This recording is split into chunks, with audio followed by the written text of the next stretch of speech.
윤석열 검찰총장에 대한 법무부 검사 징계위원회가 두 차례 연기된 끝에 이번 주 목요일 10일에 열릴 예정입니다. 그런데 여전히 변수가 많아서 실제로 결론이 내려질지는 불투명합니다. 윤석열 총장 측은 징계위원으로 참여하는 이용구 법무부 차관에 대해 기피 신청을 할 예정이고 오늘 진행되는 전국 법관 대표회의도 중요한 변수 가운데 하나입니다. 최종혁 기자가 보도합니다. 전국 각급 법원에서 선발된 대표 판사들이 오늘 화상으로 회의를 엽니다. 윤석열 검찰총장에 대한 핵심적인 징계 사유인 판사 사찰 의혹이 정식 안건으로 회부될 가능성이 있습니다. 현재까지 확정된 안건 가운데 판사 사찰 의혹은 없습니다. 하지만 법관 대표 10명 이상이 동의하면 현장에서 상정할 수 있습니다.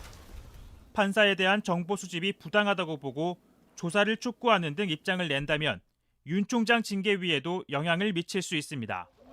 또 다른 변수는 윤 총장 측이 예고한 징계위원 기피 신청입니다. 당연직 위원인 이용구 법무부 차관에 대해 기피 신청을 할 것으로 보입니다. 공정하지 못하다는 이유에서입니다.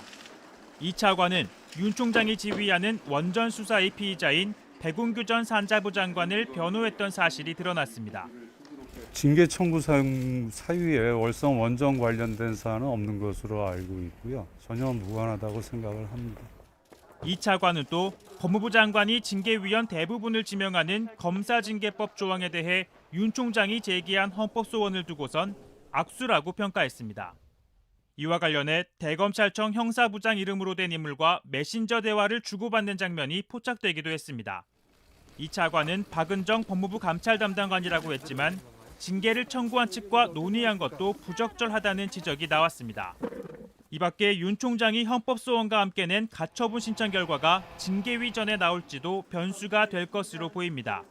JTBC 최종혁입니다.